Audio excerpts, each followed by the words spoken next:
Friendship అన్న angle చాలా తక్కువ. అవునండి. నేను ఎక్కువ ఫ్రెండ్స్ ఎక్కువ మెయింటైన్ కాదు. నేను ఎవరితో ఎక్కువ మాట్లాడను మూవ్ కాబట్టి అవరు. మూవ్ అవ్వను.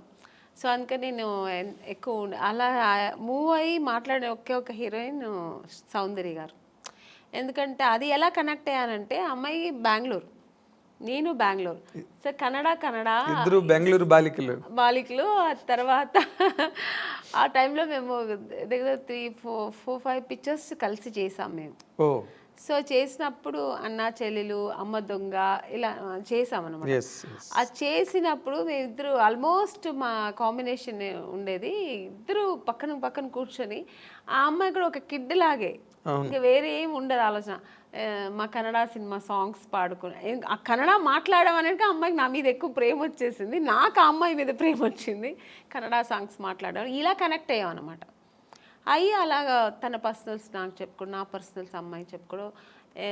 ఆఫ్టర్ నేను మ్యారేజ్ చేసుకున్న తర్వాత వాళ్ళ అమ్మగారు ఫోన్ చేసి, ఎలా ఉన్నావు అమ్మని, ఇంత బిజీగా ఉన్నావు, ఎలా ఇంట్లో కూర్చున్నావు అనేవారు. ఆ అమ్మాయి కూడా నన్ను షూటింగ్ స్పాట్కి రమ్మని పిలిచేది. తను ఓన్ సినిమా తీశారు వాళ్ళ బ్యానర్లో. అవును. అప్పుడు ఇక్కడ వాళ్ళ బ్రదర్ అమరు, సత్యనారాయణ గారు. అవును. రామని నాకు బోర్ కొడుతుంది, ఒంటరిగా ఉన్నాను అని ఎక్కడో మైసూరు దగ్గర సోమనాథ్పూర్ అని షూటింగ్లో నేను వెళ్ళలేకపోయాను, వస్తానని చెప్పాను. సో అలా చాలా దగ్గర ఉండింది. ఆఫ్టర్ మ్యారేజ్ తర్వాత కూడా నేను ఫ్రెండ్షిప్ కంటిన్యూ అయిందంటే ఒక సౌందర్య. తన నాన్నగారు పోయినప్పుడు కూడా నాకు ఫోన్ చేసి ఓన్లీ ఏడ్ చేసి, నువ్వు ఇప్పుడు రా, నేను కలవాలి, నీతో మాట్లాడాలి నేను అంటే. టైం అప్పుడు 10 o'clock అయిపోయింది. నేను షూట్ చేసుకుని వచ్చాను హైదరాబాద్లోనే. తను ప్రశాంత్ కుటీర్లో ఉంది, నేను హోటల్లో ఉన్నాను. నేను కూడా ఏదో హోటల్లో ఉన్నాను. చెప్పేదాన్ని వెంటనే కారు వేసుకుని వచ్చాను అనమాట ప్రశాంత్ కుటీర్. వస్తే కూర్చొని, ఎందుకంటే అమ్మాయి సెంటిమెంట్గా ప్రశాంత్ కుటీర్ చాలా ఎంత పెద్ద హీరోయిన్ ఆ ప్రశాంత్ కుటీర్లో ఉండేది. ఇప్పుడు మేమందరూ కూడా ఒక స్టేజ్ వచ్చిన తర్వాత హోటల్స్ మారాము. అమ్మాయికి అసలు మారలేదు, ఆ రూమ్ మారలేదు, ఆ ప్రశాంత్ కుటీర్ని వదలలేదు. అంతా వెజిటేరియన్ ఫుడ్. అవును, ప్రశాంత్ కుటీర్ బాగుంటుంది. అది ఒక ఈ హోమ్లీగా ఇల్లు అట్మాస్ఫియర్ ఉంటుంది. సో అక్కడ వెళ్తే అసలు నన్ను హగ్ చేసుకుని బోర్ ఏడ్చేసింది, చిన్నపిల్లలాగా ఏడ్చి. మా 4 పిల్లర్స్లో ఒక పిల్లర్ వెళ్ళిపోయారు నాన్నగారు, నేను అమ్మ ముగ్గురే ఉన్నాము అమ్మని అని ఏడ్చి. అన్నాను, ఏదున్నా ధైర్యంగా ఫేస్ చేయాలి, నువ్వు నేను తనకు ధైర్యం చెప్పింది, నేను అమ్మాయిలాగే. కానీ ఆ టైంలో అలా ఒకరికొకరు ఆద్దరు చెప్పుకొని అంత క్లోజ్ ఉండేదన్నమాట అమ్మాయి. కానీ మరి అమ్మాయి పోయింది అలాగా, అప్పుడు అసలు నేను షూట్లో ఉన్నానండి. అప్పుడు కూడా ఆ టైంలో షూట్లో ఉన్నాను. నేను చెప్తే నేను నమ్మలేదు. సౌందర్య అని వేరే ఎవరైనా చెప్తున్నారు, సౌందర్య ఎలా పోతుంది, నేను ఎందుకు పోతుంది అన్నాను. అసలు నమ్మలేదు నేను. అసలు ఇలా కెమెరా పెట్టి ఇలా సౌందర్య గారు పోయారంటే ఇంక నాకు పక్కన మనుషులు ఉన్నారని ఏడ్చేసానండి. ఎవరి దగ్గర ఉంది ఆ క్లిప్పింగ్స్ తెలియదు, కానీ చూసారంటే చాలా ఘోరంగా ఉంటుంది. చిన్న పిల్లలాగా ఏడ్చేసాను నేను. నాకు మాటలు రావట్లేదు, నాకు ఒక షాక్ లాగా అయిందనమాట. ఆ అమ్మాయి పోవడం ఏంటి అసలు. ఆ తర్వాత అసలు నేను దేవుడి దగ్గర నిజంగా ఇది ట్రూ అండి, నేనైతే దేవుడి దగ్గర ఒక్కటే వేడుకున్నా, నన్ను తీసుకెళ్ళొచ్చు కదా అమ్మాయిని ఉంచేసి అనిపించింది ఆ టైంలో. అలా ఏడ్చేసాను నేను. సో చాలా మంచి అమ్మాయి కూడా అమ్మాయి, చాలా మంచి అమ్మాయి, పర్సనల్గా అన్ని విషయాల్లో చాలా మంచి అమ్మాయి. ఆ టైంలో అలా ఫీల్ అయ్యాను అనమాట. ఇప్పుడు అమ్మాయిని తలుచుకున్న రోజు ఉండదు నాకు. ఎప్పుడైనా సినిమాలు వస్తే, తన సినిమాలు చూస్తుంటే ఏడుపు వచ్చేస్తుంటుంది. నేననే కాదండి, అందరికీ సౌందర్య అంటే చాలా ఇష్టం. ఎందుకంటే అమ్మాయి ఎప్పుడు ఎవరిని ఒక్క మాట కామెంట్ చేయడం కానీ, లేకపోతే ఇంకోళ్ళని క్రిటిసైజ్ చేయడం కానీ ఉండదండి. ఆల్మోస్ట్ మీలాగే. మీ ఇద్దరు కనుక త్రాసులు వేస్తే అలాగే మంచి మంచి క్యారెక్టర్స్ చేసింది, మంచి ఆర్టిస్ట్, ఒక అమూర్ లాంటి సినిమా చేసింది, మంచి సినిమాలు వేసింది అలా. కానీ అమ్మాయి ఒక మంచి లైఫ్ చూడలేకపోయింది కదా అనిపించింది. వాస్ షీ హ్యాపీ అండి బిఫోర్ మ్యారేజ్ ఆల్సో? హ్యాపీ అండి. అమ్మాయి చల్లిమ యాక్చువల్గా అమ్మాయికి అలా ఉండడం ఇష్టం.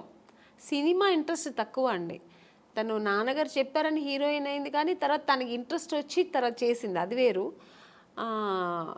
తన ఇష్టం ఏంటంటే మామూలు మన ఒక లైఫ్ ఉంది కదా, మ్యారేజ్ చేసుకోవాలి, మనం మామూలు ఒక సామాన్య మనుషులాగా ఉండాలని, హౌస్ వైఫ్ లాగా హౌస్ వైఫ్ లాగా మన అందరిలా ఉండాలని చాలా ఇష్టపడేది. నాకు తెలుసు ఆ అమ్మాయి అలాంటి ఒక లైఫ్ ఆ అమ్మాయి అనుభవించకుండా వెళ్ళిపోయింది. సినిమాలో అంత ఎదిగిన అమ్మాయి ఒక పర్సనల్ లైఫ్ అనుభవించకుండా వెళ్ళిపోయింది అనేది తలుచుకుంటే చాలా బాధ. అదే జగపతి బాబుని చేసుకుంటుందని ఒక టైంలో లేదండి, అసలు ఆ జగపతి బాబు గారికి ఆ థాట్ లేదు. ఆయనకు ఆల్రెడీ మ్యారేజ్ అయ్యి పిల్లలు ఉన్నారు.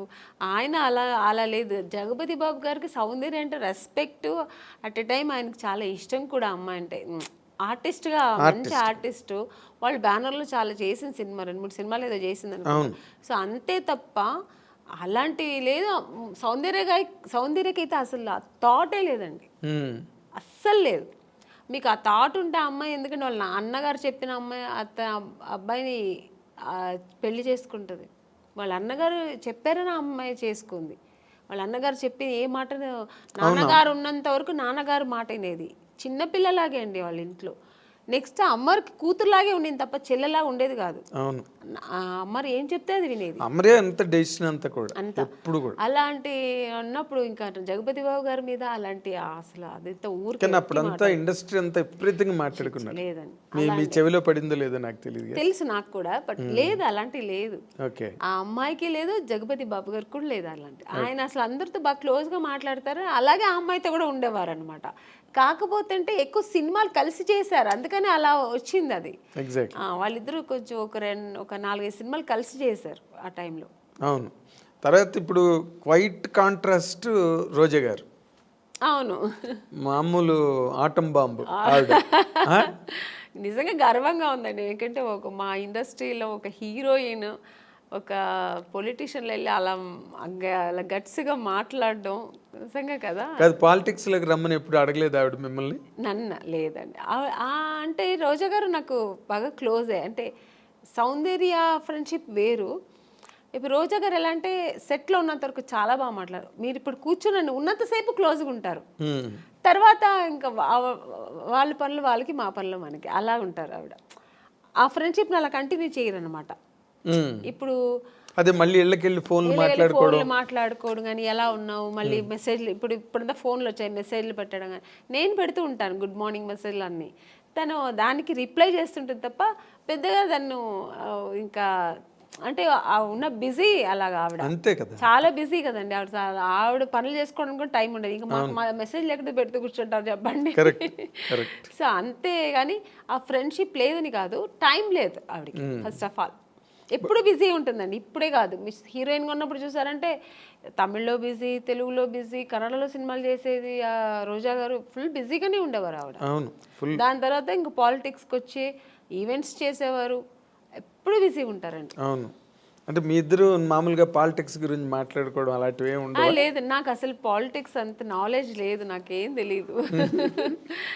ఊరికే చూస్తుంటాను అంతే. ఎవరు రోజా గారు అలా మాట్లాడుతున్నాడు మీరు విని ఏంటి అలా మాట్లాడుతున్నావు ఏంటి ఏం అండం గట్ట అంటే అలా మాట్లాడాలేమో మరి, అది నాకు తెలీదు మరి. అంటే పాలిటిక్స్కి వెళ్తే అలా ఉండాలేమో, ఫైర్ బ్రాండ్ అలా లేకపోతే ఇంకా అదే. ఇప్పుడు మన సినిమాలో మనం నటించడం ఎలాగో అలాగా అలా మాట్లాడడం అదొక నటన. ఎగ్జాక్ట్లీ, అదొక పాత్ర పోషణ. నటన అనడం కన్నా అదొక క్యారెక్టర్, దాన్ని పోషించాలి అక్కడ.